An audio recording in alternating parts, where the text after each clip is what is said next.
embedded in Micah. And so we invite Sue Lin to read to us from chapter 4. Today's passage comes from Micah chapter 4, verses 1 through 13.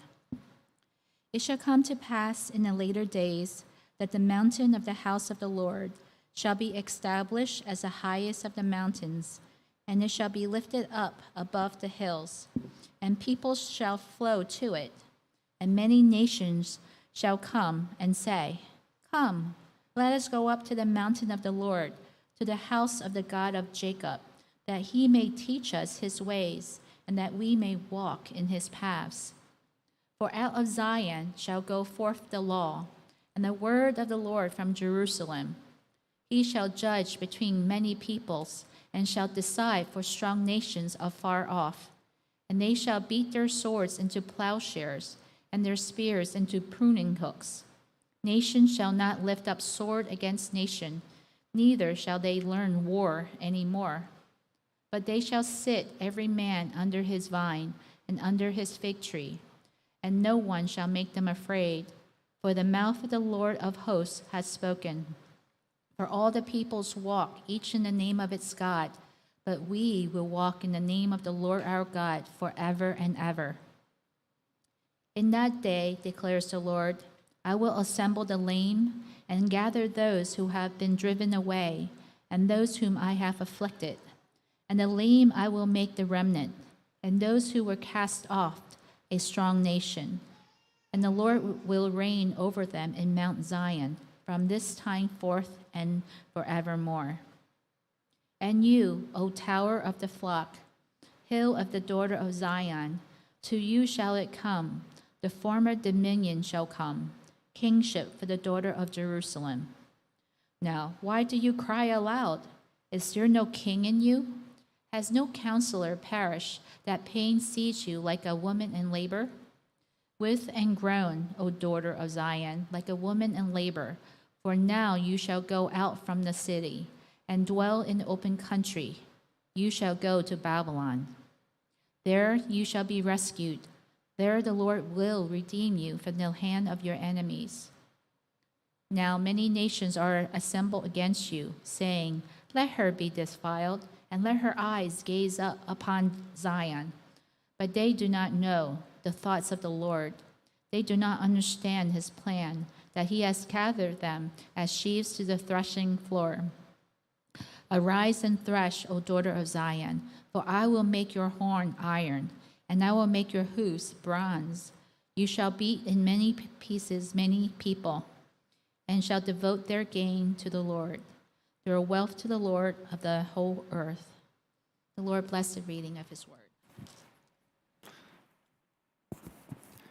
Thanks, Lynn. Thanks, Calvin. Good morning, everyone. Glad you can join us as we continue in Micah. We are in Micah chapter 4, and we are finally in this little section of Micah where we get a little bit of reprieve from the judgments and the harsh criticism that Micah is laying down on the people of Judah during that time. Micah is in Jerusalem, and as we've been talking about for 3 straight weeks, that there is a lot of crime, corruption, just sin, and so many things that are displeasing to God in the city of Jerusalem. And so Micah, he came down really hard on the leaders, if you remember last week, on the leaders of Israel, on the prophets and the priests. Remember, they were basically taking bribes in order to do their job. And it was just a really corrupt time that Micah was called to serve in as he goes to Jerusalem. But we are in this little section of 2 chapters, in chapter 4 and chapter 5, where Micah basically says, because God is God, that there is hope. Right? Despite the incredible amounts of corruption and the incredible amounts of just not walking with the Lord that Micah was addressing at that time, that because God is God, right, there is always hope. And we have a great 2 chapters here where we think about what hope in God looks like. And next week, we have, of course, the great passage that we often read during Christmas. "O you, Bethlehem, O Ephrathah," though you're a little in the town, in the clans, where you have that passage in Micah chapter 5 where Micah predicts the Savior. And these two little chapters, offer a tremendous amount of hope, even despite corruption and injustice that we see even in our world, right, all around us. And so, I was talking to a room full of teens Friday. We just had the Joy Pump lock-in on Friday and Saturday, and I always feel like young people can use a little bit of encouragement, and and teenagers and young adults need a little bit of hope and a little bit of encouragement as they, continue to strive and figure things out in their lives. But oftentimes, I think all of us, in many ways, need a little bit of hope, right? Need a little bit of encouragement in our lives. And as we talk about Christian hope, a lot of you probably heard me say this before, but Christian hope is so different than the hope that the world offers. Right, Christian hope, in many ways, the hope that the world offers is many ways just kind of wishful thinking. Right, I hope that my life gets better, or I hope that my life will go well. I hope that things will get better. I hope that the Sixers can win a championship. It's like a hope, like it's like a wishful thing that I hope that will happen. Right? There's no security, there's no assurance, there's nothing. It's just I hope that this can happen. But Christian hope, right, as we've talked about before, that Christian hope is actually rooted and grounded in the person of Jesus Christ. Right, that Christian hope is the assurance, right, that things will work for good, that God is working all things for good. Christian hope is the confidence, right, that God is for us, which is the theme of Pump this year, right, that God is for us. And that Christian hope is the confidence of the assurance that we can have because of Jesus Christ. I love what it says in Hebrews 6:19, right? It says, we have this hope as an anchor for the soul. Right? He says, the author of Hebrews says it is firm and secure. A hope that provides an anchor for our soul, right, in the midst of the waves and the winds and the storms that happen around us in life. Also love Romans 15:13. This is at the end of the book of Romans. Paul is kind of giving a benediction here, and he says, "May the God of hope fill you with all joy and peace as you trust in him, so that you may overflow with hope by the power of the Holy Spirit." Right, one of the things that you'll notice about these two verses is that the Christian hope is not when things get better, I will rejoice. Right? Christian hope is not when things get well, when things are really good, then I will be happy. Right? If you notice, Christian hope is for now and not for later. Right? Both in Hebrews and in Romans, it says it is to make our lives right now be firm and secure, have joy and peace. Right? It's not a later thing. Once things are better, then I'll be happy. But he says, right now, may you experience the firm, sure foundation of Jesus, and may you experience the joy and the peace that comes with the hope that we have in Christ. Right, so as we jump into our passage here in Micah, we're going to see three keys to hope. And it sounds a little bit generic, but as we jump in, you'll hopefully see why these are actually really important aspects of what Christian hope brings us. So first, draw near to God as his disciples. Secondly, be content with what God has given us. And third, understand that God's plan is good, right? So three keys to hope. How do we have this Christian hope? How do we grow in this Christian hope? It's 1, draw near to God as disciples. 2, be content with what God has given us. And 3, understanding that God's plan is good. So let's take a look at how Micah talks about these things as we jump into the passage. So first, drawing near to God and learning and being his disciples. So take a look at Micah chapter 4, starting again in verse 1. And it says, "It shall come to pass in the latter days that the mountain of the house of the Lord shall be established as the highest of the mountains, and it shall be lifted up above the hills, and people shall flow to it. And many nations shall come and say, Come, let us go to the mountain of the Lord, to the house of the God of Jacob, that he may teach us his ways, and that we may walk in his paths. For out of Zion shall go forth the law, and the word of the Lord from Jerusalem." So, just in terms of contrast, you guys probably don't remember how Micah 3 ended last week. It's like a whole week ago. My memory's not great either. And so we have this like huge contrast between the end of Micah 3 and the beginning of Micah 4. And just to show you how big this contrast is, right? So at the end of Micah chapter 3, verse 12, it says, "Therefore, because of you, Zion shall be plowed as a field, Jerusalem shall become a heap of ruins, and the mountain of the house a wooded height." Right? And the idea here is that people like to build their houses on mountains, right? I think even that's true today, right? Like people like building houses on mountains, but especially back then, mountains are a really important place to build your house because you can kind of see your enemies that are coming, right? And so the higher you are, the more safe and secure you might feel. But then, right, so he talks about how because of their sin, and end of chapter 3, right, the mountain of the house, right, the houses, these mountain houses, these secure fortresses that people are building is going to fall apart, right? It's going to crumble. And then immediately in Micah chapter 4, he immediately says, "It shall then come to pass in the latter days that the mountain of the house of the Lord shall be established." Right? God's saying the mountain houses of the people, they're going to be brought down, but that's going to be replaced with this mountain house of the Lord. And it says that it will be established as the highest of the mountains if you lift it up above the hills. And the idea here is that, the higher the mountain, the greater your God is. And even though Mount Zion is not the highest mountain in the world, basically, Micah is saying is that one day it will be established as the greatest. And what's going to happen is that people will want to go. Right, as the mountain house of the Lord is being established, the nations are flowing to this house. They are being attracted by this house on a mountain, this mountain house of God.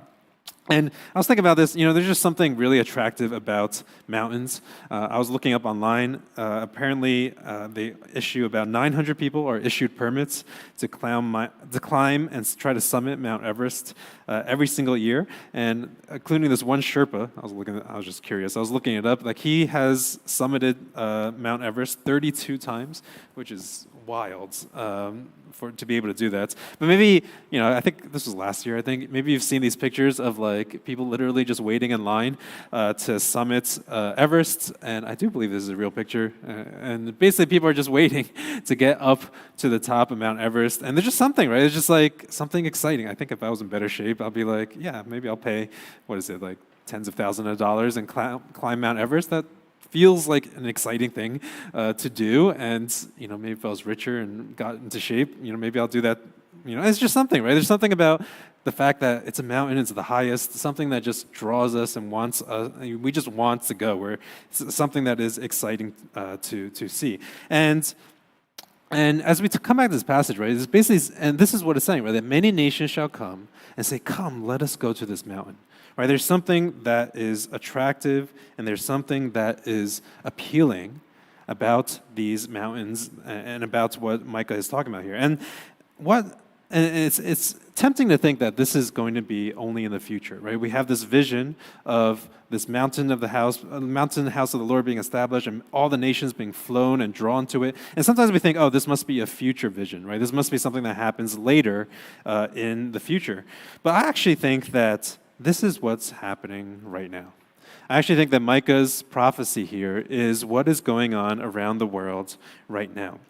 You see, I think what Micah is talking about as the nations are flowing, hopefully you have this view, this picture in your mind, right, of this mountain with the house of the Lord on it and a lot of people kind of going up to it. And the idea is that people are going to come from all around the world and they're going to come to this mountain through faith in Jesus.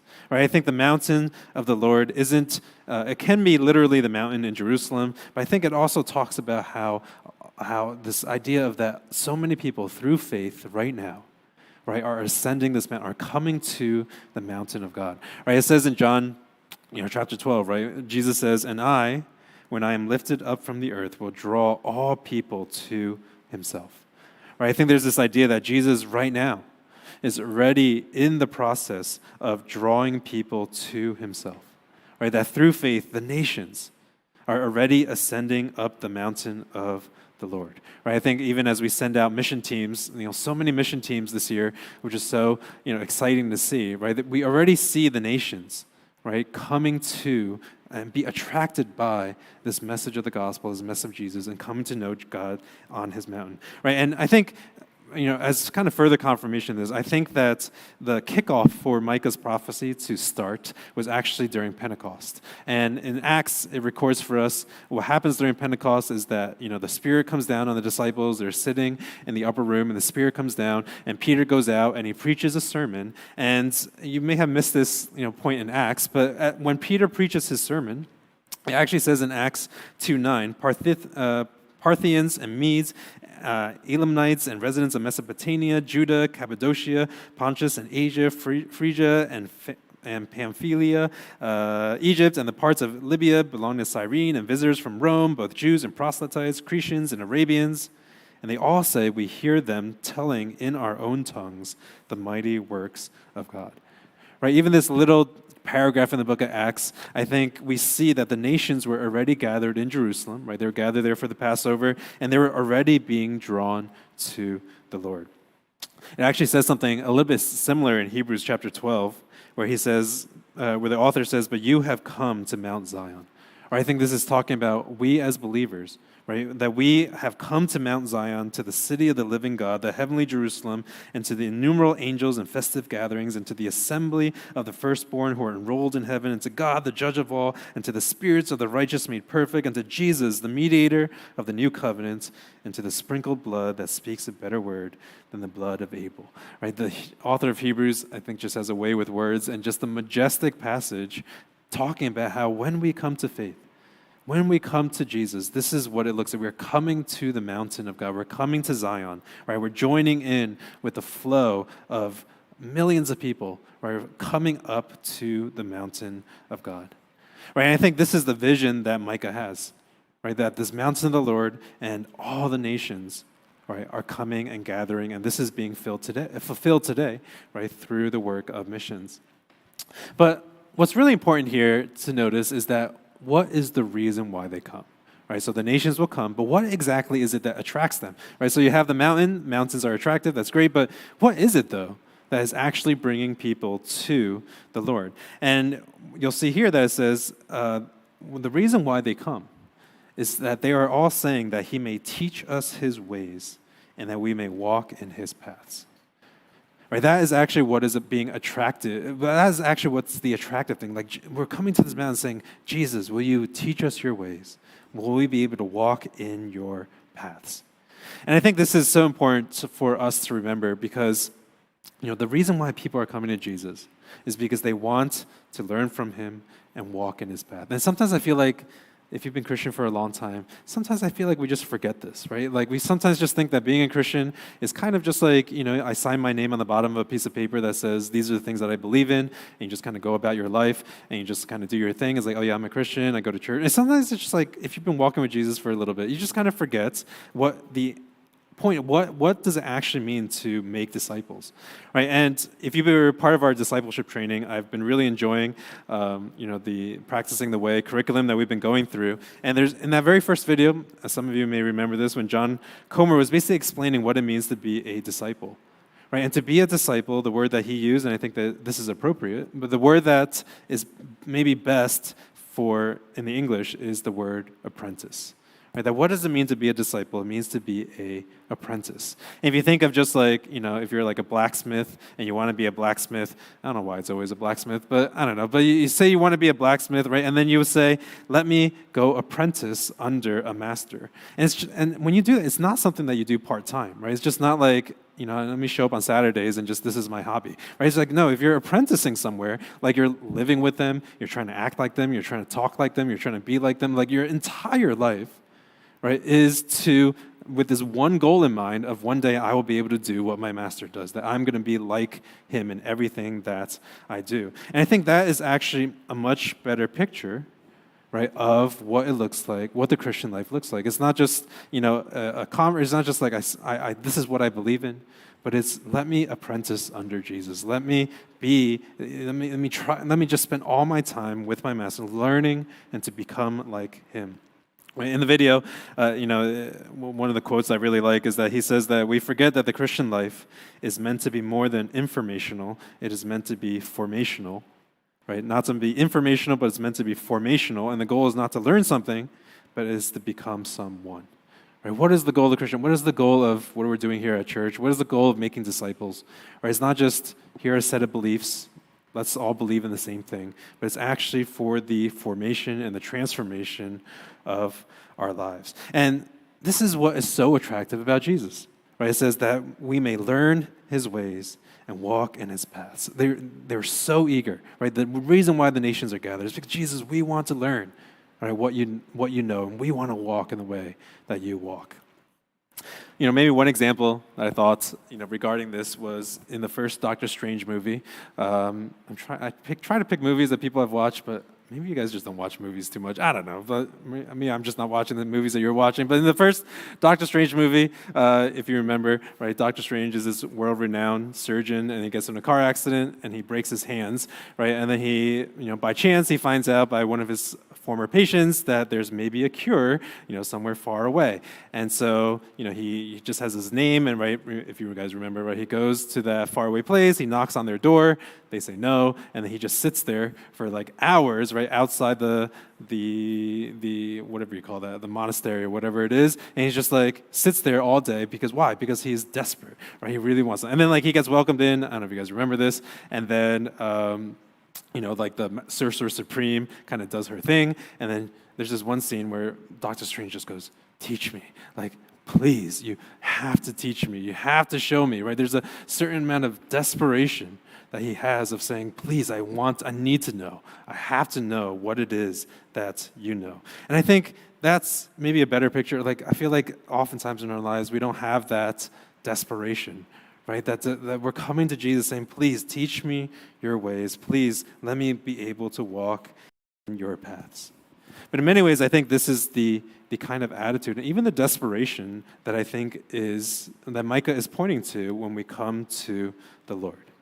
Right? It's not just coming to Jesus just because, for whatever reason. It's coming to Jesus as an apprentice. Right? Please teach me your ways. Let me walk in your paths. Right? Of course, this is why the Great Commission, right, says, "Go make disciples of all nations, teaching them of all that I have commanded you."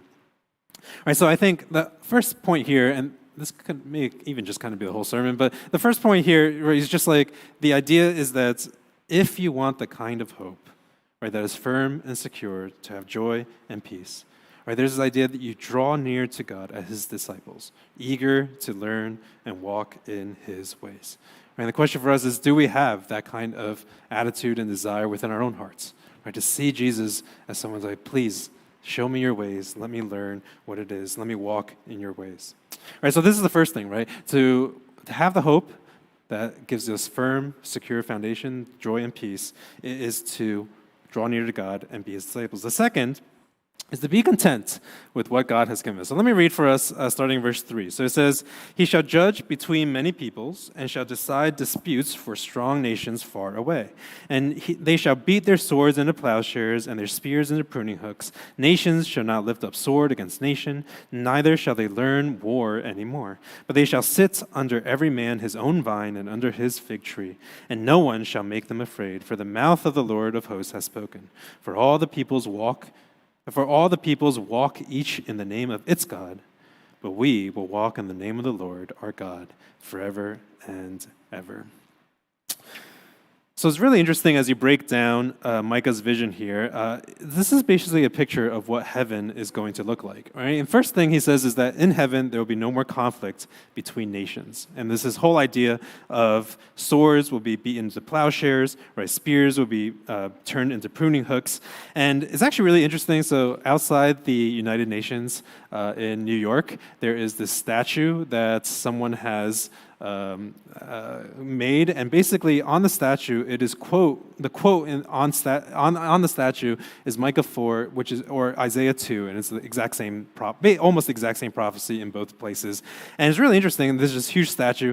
I was going to show it, but it's a little inappropriate because it's like a naked guy, anyways. So you can look it up later, but it's not like super. Anyways, but it was just so basically is a statue of a guy like turning a sword into a plowshare, right? Basically turning it into something that you farm with. And it's really interesting, right? Because like the United Nations kind of has this goal, right? That if the nations can come together and if the leaders of all the nations can come together, that we can have some kind of peace, right? Like if people just come together, nations can stop fighting. And there's this vision of maybe, right, all weapons can be turned into plowshares and stuff like that.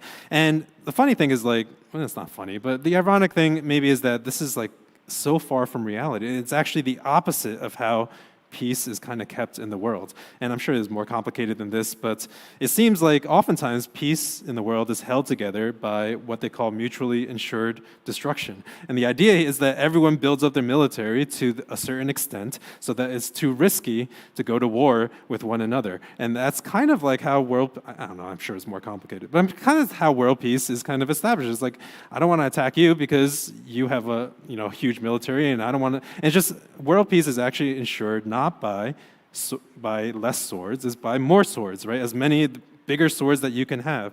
And in some ways, this is such a far cry from the vision that Micah has here, right? Of what heaven is going to look like, where one day nations will be at true peace with one another. But so that's one aspect of this vision, right? That in heaven, right, no nations will be at war. But what's also interesting here, I should have showed this earlier, right? So there's no conflict between nations. But the other thing that I think is really interesting here is it says that everyone will but they shall sit every man under his vine and under his fig tree. I think it's really interesting that the vision that Micah has for heaven is that each person, right, will sit under their own fig tree. And actually what I think this kind of speaks to is the way that God has created us, is that each person kind of needs our own fig tree. Each one of us needs our own place where we can call home. Right? We all of us need a space in which we can say, this is our little plot of land, and this is what I'm tending to, and I'm going to be content, right, with what I have. I'm not going to be jealous that my neighbor has a fig tree that's 2 times bigger than me. I have my fig tree, I have my little vine, and I'm going to be really content and happy with what God has given to me. Right? I think this, in some ways, it kind of points to this idea of like private property in the sense of like, this is mine, right? This is a space that is mine, and each one of us has a plot in which we can call our own.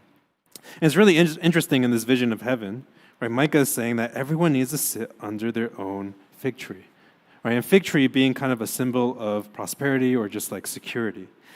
And I think this is and so there's 2 applications I think I can make here, right? One is that I think this vision of contentment, I think is one that we should strive for.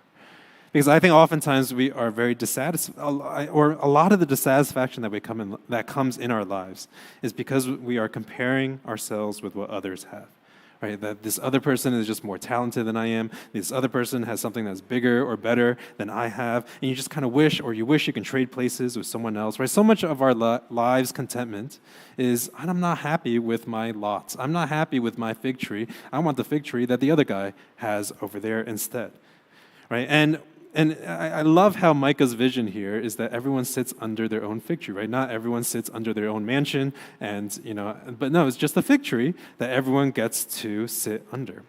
And so I think the first point of simple application is be content with your fig tree. Be content with the lot that God has given to you. And, I love 1 Thessalonians 4, right? He says, and this is Paul talking to the Thessalonians, and he says, and to aspire to live quietly and to mind your own affairs and to work with your hands as we instructed you, so that you may walk properly before outsiders and be dependent on no one. So what Paul means here when he says, and don't be dependent on no one, it doesn't mean that we shouldn't ask for help. Instead, of course, the church, we try to be really generous with our resources. But basically what Paul is saying here is that, once in a while you get someone who says, oh, I can just freeload off of the generosity of the church. I can just people are really nice, and so I can just take advantage of everyone and not work. And basically Paul just saying here is that everyone needs to work, right? Out of your laziness, don't be a burden to others, which is what Paul means here by be dependent on no one. But at the same time, right, I think what Micah's saying here is that we don't always need to try to go bigger and better, right? Simply aspire to live quietly with what you have, minding your own affairs faithfully. And I think in many ways, as we think about this, many of us in this room, maybe if we're honest with ourselves, we can say, you know what, I can be content with what I have. Right? Whatever your job situation, whatever your life situation, whatever your family, it's like in some ways there's an aspiring to be content with our fig tree that we have right now. But I think there's a second application to be made here, and the second application is advocates for those that don't have a fig tree. This application would make no sense if you use it in any other context, right? If someone asks you, hey, what was the sermon about? Just tell them that everyone should have their own fig tree.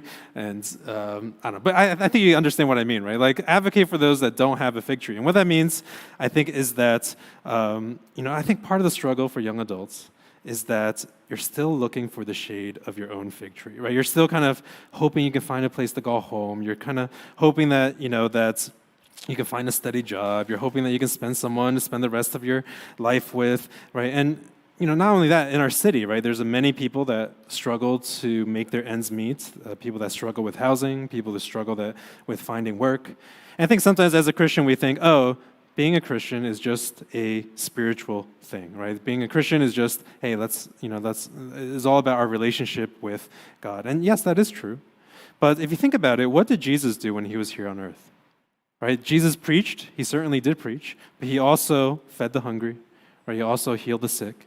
He also cast demons from the oppressed. And I think what Jesus did on earth is that he cared for the whole person, right? Not just the physical, not just the spiritual needs of the person, of course that's important, but he also cared for the physical needs as well, right? He didn't ignore their physical needs in the name of preaching, nor did he, care for the person, and nor did he just ignore their physical needs in their preaching, and he didn't replace the gospel with their physical needs, right? He didn't only feed them, but he also shared with them the salvation that comes through him, right? Jesus cared for the whole person as a whole. And sometimes I feel like as a church, sometimes we can be maybe a little more too focused on only meeting spiritual needs, where I think Jesus in many ways calls for us to care for the whole person.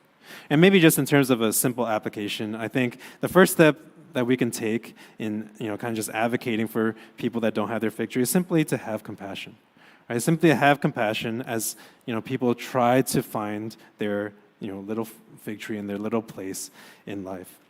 And so, yes, is it true that Jesus is all that we need? Yeah, I think that's true, but I also think it's incomplete, right? Yes, Jesus is all that we need, but I think Jesus also cares for us to care for the whole person, right? So that all people can be content, right, sitting under the shade of their own fig tree.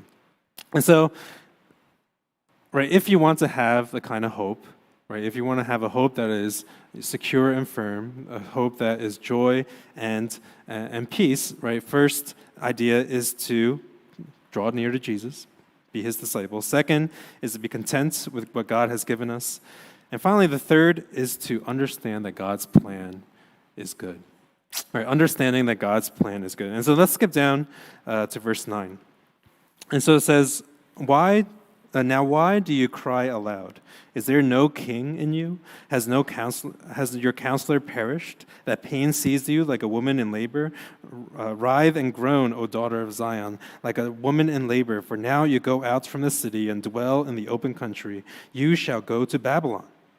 There you shall be rescued. There the Lord will redeem you from the hands of your enemies. Now many nations are assembled against you, saying, let her be defiled, and let our eyes gaze upon Zion. But they do not know the thoughts of the Lord. They do not understand his plan, that he has gathered them as sheaves to the threshing floor. So it's really interesting here, because in the context of Micah's original audience, right? Micah is bringing their attention back to the issues that they were having in the moment. And so for the first 8 verses, I think Micah is kind of talking about this future vision of the kingdom of God. But now he kind of comes back to the problems that were facing the people of Israel during that time. And it's really interesting because Micah literally just says, you're going to go to Babylon. Right? He basically predicts that you are going to be exiled into Babylon. And I think what Micah sees here is that he sees the sins of Judah, and he knows that for a time, Babylon's going to look like they are winning. right? They're going to go to Babylon. There's too much sin in Israel. Exile is coming. God's judgment is coming. It's inevitable. It's going to come, right? So he says, you're going to go to Babylon. But then he says two things to give them hope. The first thing that he says is that he compares their pain to that of a woman in labor. Now, I'm not going to presume to know anything about a woman in labor, but actually, when we had 3 kids, I told Amy, "Hey, I'm always down for more kids. Like I always want more kids. Even now, more kids is perfectly good." But I said to Amy, even after 3 kids, I was like, "I've seen you give birth 3 times. I think that I don't want to see you go through that again." Right? There's just 3 is good, right? It's just like, I've watched her give birth 3 times. It's like, that's good, right? I don't need to see you struggle and just, go through all that again. And so I was a little bit surprised when Amy was like, "Hey, let's do it again." I was like, "All right, if you're sure." And so, we're excited.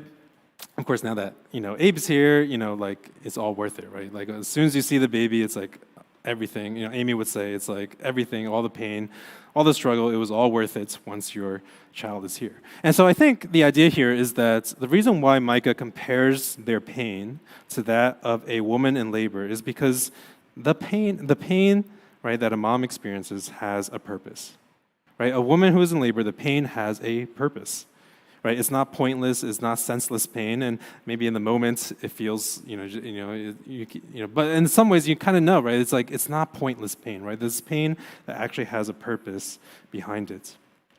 And I think in many ways this points to an aspect of our faith that is really different than anything else the world can offer. Like, if you stop and think about it, it is a crazy thing to be able to say that all of your pain has a purpose, that God has a plan and a purpose for everything that you're struggling, right? When you're in the middle of struggle, you're not going to feel that way at all, right? But to be able to step back and say everything that you go through has a plan and a purpose behind it is a crazy statement to be able to make. I think our song of response is going to be Christ is mine forevermore. I just love the second this verse that says, "But mine is peace that flows from heaven and strength in times of need. I know my pain will not be wasted. Christ completes his work in me." Right? It's such a wild statement, I think, if you think about it, to be able to say that my pain will not be wasted. Where whatever you're going through, your pain will not be wasted. Christ completes his work in me. Right? For the Israelites during that time, right, they couldn't see the purpose of their pain. Right? They couldn't see that because of their sin, that God needed to show his holiness, that they're going to bring them into exile. Right? When they went to Babylon, they were really confused. They were like, what is going on? Right? I thought we were God's people. They couldn't see their pain, the reason for their pain. Right? Even when they were, they couldn't see that afterwards. Right? After being exiled, that God would restore them back to Jerusalem. And that period of time when they came back is called the Second Temple Judaism. And during that Second Temple time, Jesus would be born. Right? They couldn't see any of that. Right? They couldn't, and Micah predicted it. Right? As we're going to see next week, Micah predicted the Savior. He was trying to say, hey, listen, right? There is a plan that God is doing here, but the people at the time, they didn't know that. They couldn't figure that out, right? They couldn't have this hope that was in Christ. But yet, right, we can say that all of our pain will not be wasted, right? That Christ completes his work in me, right? And just as they couldn't see the reason for their pain, oftentimes I think we can't either. Right? In the middle of it, we also don't know. We're also asking why. We're also struggling with the Lord and say, why are we going through these things? Right? But what does God say? God says, there, right, you're going to go to Babylon. There's going to be pain. There's going to be confusion. But he says, there you shall be rescued. There the Lord will redeem you from the hands of your enemies. Right? And then in verse 12, right, when the nations are assembled, they're going to come down on Jerusalem. What Micah says is, but they do not know the thoughts of the Lord. They do not understand his plan. Right? But just as they couldn't see God's plan, I think oftentimes that is true for us as well. Right? Sometimes in the midst of a struggle, we can't see the purpose in it. But Micah is trying to give us this encouragement, right? That like a woman in labor, right? That that has a purpose. There's the reason for it, right? That there's a purpose behind all the pain and struggle in our lives, right? Even if we don't know why in the moment. So, in a couple of moments, we're going to be taking communion. And communion is this really powerful reminder that we have a God who is not just in heaven, right? But we have a God who entered into our suffering.